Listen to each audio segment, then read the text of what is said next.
Hi there. This week we are going to discuss earthquake preparedness for the workplace. So get your drinks filled, sit back, and get ready for this week's tip time.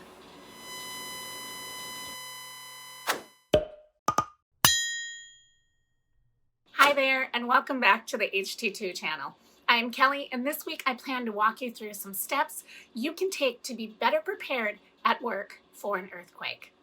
As we explore workplace preparedness for earthquakes, the first step in any organization's plan is to establish a clear expectation that all staff have put into place a family preparedness plan.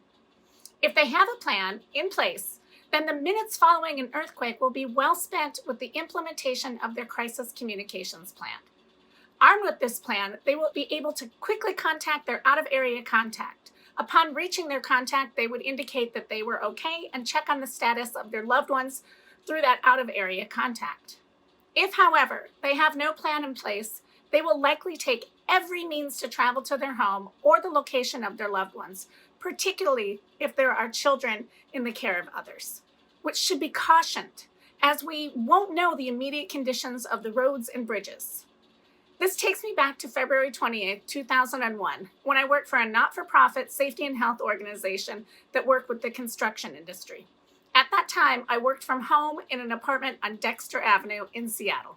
I clearly remember sitting at my desk when a 6.8 magnitude earthquake occurred.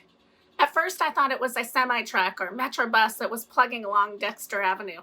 Then I realized it was an earthquake. And being a Midwest-raised child, I sought a door frame for protection. Of course, I learned years later that that was not the correct response, and instead I should have dropped below my desk and held on until the shaking subsided. After the shaking dissipated, I checked on myself and the contents of my apartment.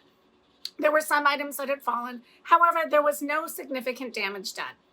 I next went to check on loved ones, to no avail. I did not have a crisis communication plan in place, so I was unable to reach my parents, my brother, my boyfriend, or close friends through my landline. My boyfriend at the time worked about 1 to 2 miles from my apartment. It took him over an hour to travel the 2 miles from his office space to my apartment shortly after the earthquake occurred. He, like many in our region, was concerned with his loved ones and was unable to get a hold of me. If you were one of those people trying to get home quickly, you probably remember sitting in traffic for hours. I personally witnessed the bottleneck on I-5 from my apartment deck that overlooked Lake Union and I-5. I-5 was halted with traffic moving at a snail's pace. Instead of immediately rushing home, people should have remained at work and initiated their crisis communications plan.